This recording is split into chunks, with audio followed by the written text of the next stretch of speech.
नमस्कार दोस्तों, मैं साक्षी सिंह लेकर आई हूँ धर्मवीर भारती द्वारा रचित उपन्यास गुनाहों का देवता भाग 3। सुधा का कॉलेज एक बड़ा एकांत और खूबसूरत जगह बना हुआ था। दोनों ओर ऊंची सी मेड़ और बीच में से कंकड़ की एक खूबसूरत घुमावदार सड़क। दाईं ओर चने और गेहूं के खेत, बेर और सहतूत के झाड़ और बाईं ओर ऊंचे ऊंचे टीले और ताड़ के लंबे लंबे पेड़। शहर से काफ़ी बाहर देहात का सा नज़ारा और इतना शांत वातावरण लगता था कि यहाँ कोई उथल पुथल, कोई शोरगुल ही नहीं। जगह इतनी हरी भरी कि दर्जों के कमरे के पीछे ही महुआ छूता था और लंबी लंबी घास की दोपहरिया के नीले फूलों की जंगली लतरें उलझी रहती थी। और इस वातावरण ने अगर किसी पर सबसे ज़्यादा प्रभाव डाला था तो वह थी केसु। उसे अच्छी तरह मालूम था कि बांस के झाड़ के पीछे किस चीज़ के फूल हैं। पुराने पीपल पर गिलोय की लतर चढ़ी है और करौंदे के झाड़ के पीछे एक शाही की मांद है। नागफनी की झाड़ी के पास एक बार उसने एक लोमड़ी भी देखी थी। शहर के एक मशहूर रईस साबिर हुसैन काजमी की वह सबसे बड़ी लड़की थी। उसकी माँ, जिन्हें उसके पिता अदन से ब्याह कर लाए थे, शहर की मशहूर शायरा थी। हालांकि उनका दीवान छपकर मशहूर हो चुका था, मगर वह किसी भी बाहरी आदमी से कभी नहीं मिलती जुलती थी। उनकी सारी दुनिया अपने पति और अपने बच्चों तक सीमित थी। उन्हें शायराना नाम रखने का बहुत शौक था। अपनी दोनों लड़कियों का नाम उन्होंने गेसु और फूल रखा था और अपने छोटे बेटे का नाम हसरत। हाँ, अपने पति देव साबिर साहिब के हुक्के से बेहद चिढ़ती थी और उनका नाम उन्होंने रखा था आतिश फिजा।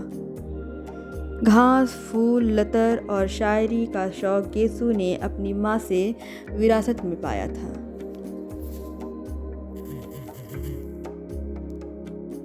किस्मत से उसका कॉलेज भी ऐसा मिला जिसमें दर्जों की खिड़कियों में से आम की शाखें झांका करती थीं। इसलिए हमेशा जब कभी मौका मिलता था, क्लास से भागकर गेसु घास पर लेटकर सपने देखने की आदी हो गई थी। क्लास के इस महाभिनिष्क्रमण और उसके बाद लतरों की छाह में जाकर ध्यान योग की साधना में उसकी एकमात्र साथी थी सुधा। आम की धनी छाह की हरी भरी धूप में दोनों सिर के नीचे हाथ रखकर लेटी रहती और दुनिया भर की बातें करती। बातों में छोटी से छोटी और बड़ी से बड़ी किस तरह की बातें करती थीं, यह वही समझ सकता था जिसने कभी दो अभिन्न सहेलियों की एकांत वार्ता सुनी हो। गालिब की शायरी से लेकर उनके छोटे भाई हसरत ने एक कुत्ते का पिल्ला पाला है, यह गेसु सुनाया करती थी। और शरत के उपन्यासों से लेकर यह कि उसकी मालिन ने गिलट का कड़ा बनवाया है, यह सुधा बताया करती थी।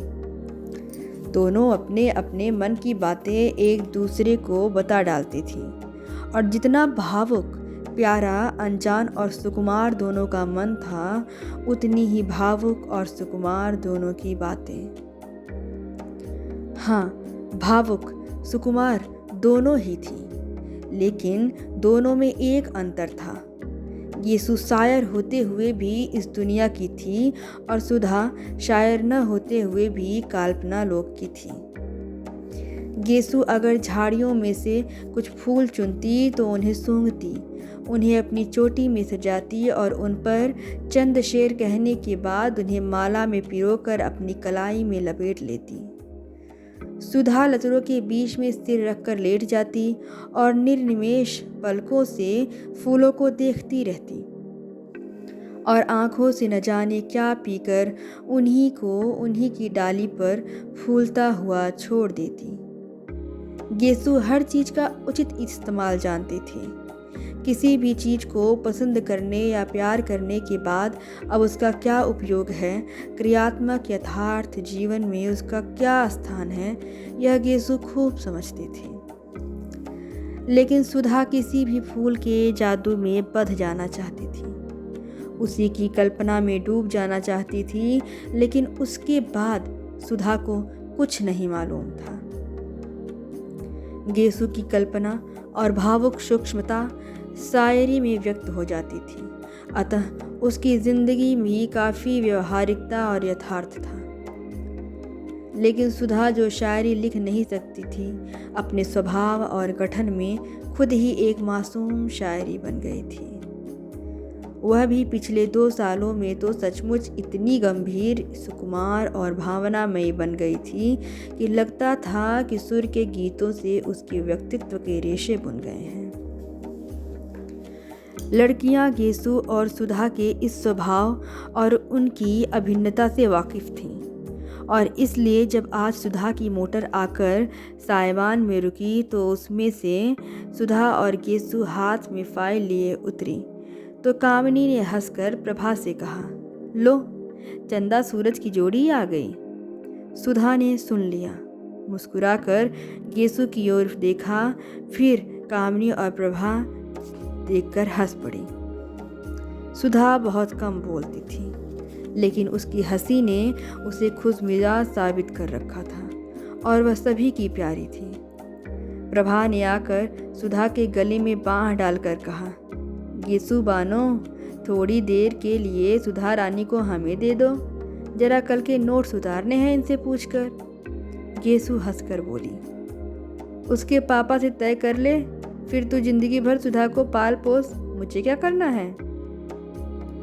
जब सुधा प्रभा के साथ चली गई तो गेसु ने कामिनी के कंधे पर हाथ रखा और कहा, कम्मो रानी, अब तो तुम ही हिस्से में पड़ी हमारे, आओ चलो देखें लतर में कुंदरू है। कुंदरू तो नहीं, अब चने का खेत हरिया आया है, कम्मो बोली। गृह विज्ञान का पीरियड था और मिस उमालकर पढ़ा रही थी। बीच की कतार की एक बेंच पर कामिनी, प्रभा, गेसु और सुधा बैठी थी। हिस्सा बांट अभी तक कायम था, अतः कामिनी के बगल में गेसु, गेसु के बगल में प्रभा और प्रभा के बाद बेंच के कोने पर सुधा बैठी थी। मिस उमालकर रोगियों के खान पान के बारे में समझा रही थीं। मेज के बगल में खड़ी हुई, हाथ में एक किताब लिए हुए, उसी पर निगाह लगाए वह बोलती जा रही थी। शायद अंग्रेजी की किताब में जो कुछ लिखा हुआ था उसी का हिंदी में उल्टा करते हुए बोलती जा रही थी। आलू एक नुकसानदेह तरकारी है। रोग की हालत में वह खुश्क होता है, गर्म होता है और हजम मुश्किल से होता है। सहसा गेसु ने एकदम बीच से पूछा, गुरुजी, गांधी जी आलू खाते हैं या नहीं? सभी हंस पड़े। मिस उमालकर ने बहुत गुस्से से गेसु की ओर देखा और डांट कर कहा, गांधी से क्या मतलब? मैं दर्जे में राजनीतिक बहस नहीं चाहती। इस पर तो सभी लड़कियों की दबी हुई हंसी फूट पड़ी। मिस उमालकर झल्ला गईं और मेज पर किताब पटकते हुए बोली, साइलेंस। सभी चुप हो गए। उन्होंने फिर पढ़ाना शुरू किया। जिगर के रोगियों के लिए हरी तरकारियां बहुत फायदेमंद होती हैं। लौकी, पालक और हर किस्म के हरे साग तंदुरुस्ती के लिए बहुत फायदेमंद होते हैं। सहसा प्रभा ने कुहनी मारकर गेसु से कहा, ले फिर क्या है, निकाल चने का हरा साग, खा खाकर मोटे हो मिस उमालकर के घंटे में। गेसु ने अपने कुर्ते से बहुत सा साग निकालकर कामिनी और प्रभा को दे दिया। मिस उमालकर अब शक्कर के हानि लाभ के बारे में बता रही थी। लंबे रोग के बाद रोगी को शक्कर कम देनी चाहिए। दूध या साबूदाने में ताड़ की मिश्री मिला सकते हैं। दूध तो ग्लूकोज के साथ बहुत स्वादिष्ट लगता है। इतने में जब तक सुधा के पास साग पहुंचा कि फौरन मिस उमालकर ने देख लिया। वह समझ गई यह शरारत गेसु की होगी। मिस गेसु, बीमारी की हालत में दूध काहे के साथ स्वादिष्ट लगता है? इतने में सुधा के मुंह से निकला, साग काहे के साथ खाएं? और गेसु ने कहा, नमक के साथ। नमक के साथ? मिस उमालकर ने कहा, बीमारी में दूध के साथ नमक अच्छा लगता है? खड़ी हो, कहाँ था ध्यान तुम्हारा? गेसु सन। मिस उमालकर का चेहरा मारे गुस्से के लाल हो रहा था। क्या बात कर रही थी तुम और सुधा? गेसु सन। अच्छा, तुम लोग क्लास के बाहर जाओ और आज हम तुम्हारे गार्जियन को खत भेजेंगे। चलो जाओ बाहर। सुधा ने कुछ मुस्कुराते हुए प्रभा की ओर देखा और प्रभा हंस दी। गेसु ने देखा कि मिस उमालकर का पारा और भी चढ़ने वाला है तो वह चुपचाप किताब उठाकर चल दी। सुधा भी पीछे पीछे चल दी। कामनी ने कहा, खत वत भेजती रहना सुधा, और क्लास छठाकर हंस पड़ी। मिस उमालकर गुस्से से नीली पड़ गईं। क्लास अब खत्म होगी, और रजिस्टर उठाकर चल दी। गेसु अभी अंदर ही थी कि वह बाहर चली गईं और उनके जरा दूर पहुंचते ही गेसु ने बड़ी अदा से कहा, बड़े बेआबरू होकर तेरे कूचे से हम निकलें। और सारी क्लास फिर हंसी से गूंज उठी। लड़कियां चिड़ियों की तरह फुर्र हो गईं और थोड़ी देर में सुधा और गेसु बैडमिंटन फील्ड के पास वाले छतनार पाकड़ के नीचे लेट गईं। बड़ी खुशनुमा दोपहरी थी। खुशबू से लदे हल्के हल्के झोंके गेसु की ओढ़नी और गरारे की सिलवटों से आंख मिचौली खेल रहे थे। आसमान में कुछ हल्के रुपहले बादल उड़ रहे थे और जमीन पर बादलों की सावली छायाएं दौड़ रही थी। घास के लंबे चौड़े मैदान पर बादलों की छायाओं का खेल बड़ा मासूम लग रहा था। जितनी दूर तक छाह रहती उतनी दूर तक घास का रंग गहरा काही हो जाता था, और जहाँ जहाँ बादलों से छनकर धूप बरसने लगती थी वहाँ वहाँ घास सुनहरे धानी रंग की हो जाती थी। दूर कहीं पर पानी बरसा था और बादल हल्के होकर खरगोश के मासूम स्वच्छंद बच्चों की तरह दौड़ रहे थे। सुधा आंखों पर फाइल की छाह किए बादलों की ओर एकटक देख रही थी। गेसु ने उसकी ओर करवट बदली और उसकी वेड़ी में लगे हुए रेशमी फीते को उंगली में उमीटते हुए एक लंबी सी सांस भरकर कहा, बादशाहों की मुअत्तर ख्वाबगाहों में कहाँ वह मज़ा जो भीगी भीगी घास पर सोने में है। मुतमईन बेफिक्र लोगों की हंसी में कहाँ लुत्फ जो एक दूसरे को देखकर रोने में है। सुधा ने बादलों से अपनी निगाह नहीं हटाई, बस एक करुण सपनीली मुस्कुराहट बिखेर कर रह गई। क्या देख रही हो सुधा? गेसु ने पूछा। बादलों को देख रही हूँ, सुधा ने बेहोश आवाज में जवाब दिया। गेसु उठी और सुधा की छाती पर सिर रखकर बोली, कैफ बर्दोश बादलों को न देख, बेखबर तू न कुचल जाए कहीं। और सुधा के गाल में जोर की चुटकी काट ली। हाय रे, सुधा ने चीख कर कहा और उठ बैठी। वाह वाह, कितना अच्छा शेर है। किसका है? पता नहीं किसका है, गेसु बोली, लेकिन बहुत सच है सुधी। आसमां के बादलों के दामन में अपने ख्वाब टाक लेना और उनके सहारे जिंदगी बसर करने का ख्याल है तो बड़ा नाजुक, मगर रानी बड़ा खतरनाक भी है। आदमी बड़े ठोकरे खाता है। इससे तो अच्छा है कि आदमी को नाजुक ख्याली की साबिका ही ना पड़े। खाते पीते हंसते बोलते आदमी की जिंदगी कट जाए। सुधा ने अपना आंचल ठीक किया और लटों में से घास का तिनका निकालते हुए बोली, गेसु, अगर हम लोगों की भी शादी ब्याह के झंझट में न पड़ना पड़े और इसी तरह दिन कटते जाएं तो कितना मज़ा आए। हंसते बोलते पढ़ते लिखते घास में लेटकर बादलों से प्यार करते हुए कितना अच्छा लगता है। लेकिन हम लड़कियों की ज़िंदगी भी क्या। मैं तो सोचती हूँ गेसु, कभी ब्याह ही न करूँ। हमारे पापा का ध्यान कौन रखेगा? गेसु थोड़ी देर तक सुधा की आंखों में आंखें डालकर शरारत भरी निगाहों से देखती रही और मुस्कुरा कर बोली, अरे अब ऐसी भोली नहीं हो रानी तुम। ये शबाब, ये उठान और ब्याह नहीं करेंगी, जोगन बनेंगी। अच्छा चल हट, बेशरम कहीं की। खुद ब्याह करने की ठान चुकी है तो दुनिया भर की क्यों तोहमत लगाती है। मैं तो ठान चुकी हूँ, मेरा क्या। फिक्र तो तुम लोगों की है कि ब्याह नहीं होता तो लेटकर बादले देखती हैं, गेसु ने मचलते हुए कहा। अच्छा अच्छा, गेसु की ओढ़नी खींचकर सिर के नीचे रखकर सुधा ने कहा, क्या हाल है तेरे अख्तर मियाँ का। मंगनी कब होगी तेरी। मंगनी क्या, किसी भी दिन हो जाए, बस फूफी जान के यहाँ आने भर की कसर है। वैसे अम्मी तो फूल की बात उनसे चला रही थी, पर उन्होंने मेरे लिए इरादा जाहिर किया। बड़े अच्छे हैं, आते हैं तो घर भर में रोशनी छा जाती है, गेसु ने कहा। भोलेपन से गोद में सुधा का हाथ रखकर उसकी उंगलियां चिटकाते हुए कहा, वे तो तेरे चचा जात भाई हैं ना, तुझसे तो पहले उनसे बोल चाल रही होगी, सुधा ने पूछा। हाँ हाँ, खूब अच्छी तरह से।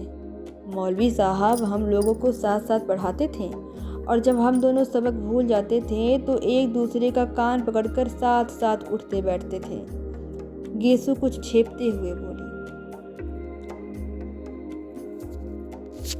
सुधा हंस पड़ी। वाह रे, प्रेम की इतनी विचित्र शुरुआत मैंने कहीं नहीं सुनी थी। तब तो तुम लोग एक दूसरे का कान पकड़ने के लिए अपने आप सबक भूल जाते होंगे। नहीं जी, एक बार फिर पढ़कर कौन सबक भूलता है, और एक बार सबक याद होने के बाद जानती हो इश्क में क्या होता है। मकतबे इश्क में एक ढंग निराला देखा, उसको छुट्टी न मिली जिसको सबक याद हुआ। खैर ये सब बात जाने दे सुधा, अब तू कब ब्याह करेगी। जल्दी ही करूँगी, सुधा बोली।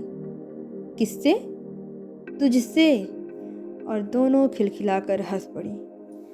बादल हट गए थे और पाकड़ की छां को चीरते हुए एक सुनहली रोशनी का तार झिलमिला उठा। हंसते वक्त गेसु के कान के टॉप चमक उठे और सुधा का ध्यान उधर खिंच गया। ये कब बनवाया तूने। बनवाया नहीं तो उन्होंने दिए होंगे, क्यों। गेसु ने शर्माकर सिर हिला दिया। सुधा ने उठकर हाथ से छूते हुए कहा, कितने सुंदर कमल हैं। वाह। क्यों गेसु, तूने सचमुच के कमल देखे हैं ना। मैंने देखे हैं। कहाँ। असल में 5-6 साल पहले मैं तो एक गांव में ही रहती थी। ऊंचाहार के पास एक गांव में मेरी बुआ रहती है। बचपन से मैं उन्हीं के पास रहती थी। पढ़ाई की शुरुआत मैंने वहीं की और 7वीं तक वहीं पढ़ी। तो वहाँ मेरे स्कूल के पीछे पोखरी में बहुत से कमल थे। रोज़ शाम को मैं भाग जाती थी और तालाब में घुसकर कमल तोड़ती, और घर से बुआ एक लंबा सा सोटा लेकर गालियाँ देती हुई आती थी मुझे पकड़ने के लिए। जहाँ वह किनारे पर पहुँचती तो मैं कहती, अभी डूब जाएंगे बुआ, अभी डूबे। तो बहुत रबड़ी मलाई का लालच देकर वो मिन्नत करती, निकल आओ। तो मैं निकलती थी। तुमने कभी देखा नहीं होगा हमारी बुआ को ना। तूने कभी दिखाया ही नहीं। इधर बहुत दिनों से आई ही नहीं वो। आएंगी तो दिखाऊंगी तुझे। और उनकी एक लड़की है, बड़ी प्यारी, बहुत मज़े की है। उसे देखकर तो तू उसे बहुत प्यार करोगी। वो तो अब यहीं आने वाली है, अब यहीं पढ़ेगी। किस दर्जे में पढ़ती है। प्राइवेट विदोसी में बैठेगी इस साल। खूब गोल मटोल और हंसमुख है, सुधा बोली। इतने में घंटा बोला और गेसु ने सुधा के पैर के नीचे दबी हुई अपनी ओढ़नी खींची। अरे अब आखिरी घंटे में जाकर क्या पढ़ोगी, हाजिरी कट ही गई है। अब बैठो यहीं, बातचीत करें, आराम करें, सुधा ने अलसाए स्वर में कहा और खड़ी होकर एक मदमाती हुई अंगड़ाई ली। गेसु ने हाथ पकड़कर उसे बिठा लिया और बड़ी गंभीरता से कहा, देखो ऐसी अरसोही अंगड़ाई न लिया करो। इससे लोग समझ जाते हैं कि बचपन अब करवट बदल रहा है। धत! बेहद छेप कर और फाइल में मुंह छिपाकर सुधा बोली। लो, तुम मजाक समझती हो? एक शायर ने तुम्हारी अंगड़ाई के लिए कहा है, कौन ये ले रहा है अंगड़ाई, आसमानों को नींद आती है। वाह, सुधा बोली। अच्छा गीसू, आज बहुत से शेर सुनाओ। सुनो। एक रिदाए तीरगी है और ख्वाबे कायनात, डूबते जाते हैं तारे, भीगती जाती है रात। पहली लाइन का क्या मतलब है? सुधा ने पूछा। रिदाए तीरगी के माने हैं अंधेरे का चादर और ख्वाबे कायनात के माने हैं जिंदगी का सपना। अब फिर शेर सुनो। एक रिदाए तीरगी है और ख्वाबे कायनात, डूबते जाते हैं तारे, भीगती जाती है रात। वाह, कितना अच्छा है।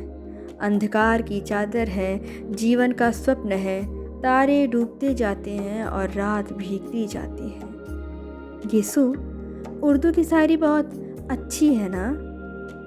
तो तू खुद उर्दू क्यों नहीं पढ़ लेती? गीसू ने कहा। चाहती तो बहुत हूँ पर निभ नहीं पाता। किसी दिन शाम को आओ तो तुम्हें अपनी अम्मी जान से शेर सुनवाएं। ये ले, तेरी मोटर आ गई। सुधा उठी और अपनी फाइल उठाई। गीसू ने अपनी ओढ़नी झाड़ी और आगे चली। पास आकर उचक कर उसने प्रिंसिपल का रूम देखा, वह खाली था। उसने दाई को खबर दी और मोटर पर बैठ गई। गीसू बाहर खड़ी थी। चल तू भी ना। नहीं, मैं गाड़ी में चली जाऊंगी। अरे चलो, गाड़ी 4:30 बजे आएगी, अभी घंटा भर है। घर पर चाय पियेंगे, फिर मोटर पहुंचा देगी। जब तक पापा नहीं है तब तक तो जितना चाहो उतना घिसो। गीसू भी आकर बैठी और कार चल दी। दूसरे दिन जब चंदर डॉक्टर शुक्ला के यहाँ निबंध की प्रतिलिपि लेके पहुंचा तो 8 बज चुके थे। 7 बजे तो चंदर की नींद ही खुली थी और वह जल्दी से नहा धोकर साइकिल दौड़ाता हुआ भागा था कि कहीं भाषण की प्रतिलिपि पहुंचने में देर न हो जाए। जब वह बंगले में पहुंचा तो धूप फैल चुकी थी। अब धूप भली मालूम नहीं होती थी। धूप की तेजी बर्दाश्त होने से बाहर लगी थी। लेकिन सुधा नील कांटे के ऊंचे ऊंचे झाड़ों की छांव में एक छोटी कुर्सी डाले बैठी थी। बगल में एक छोटी सी मेज थी जिस पर कोई किताब खुली हुई रखी थी। हाथ में क्रोशिया थी और उंगलियां एक नाजुक तेजी से डोरे से उलझ सुलझ रही थी। हल्के बादामी रंग की इकलाई की लहराती हुई धोती, नारंगी और काली तिरछी धारियों का कलफ किया चुस्त ब्लाउज और एक कंधे पर उभरा हुआ एक उसका पफ ऐसा लग रहा था कि जैसे बाह पर कोई रंगीन तितली आकर बैठी हो और सिर्फ उसका एक पंख उठा हुआ हो। अभी अभी शायद नहा कर उठी थी क्योंकि शरद की खुशनुमा धूप की तरह हल्के सुनहले बाल पीठ पर लहरा रहे थे। नील कांटे की टहनियाँ उसको सुनहली लहरें समझकर अटखेलियाँ कर रही थीं।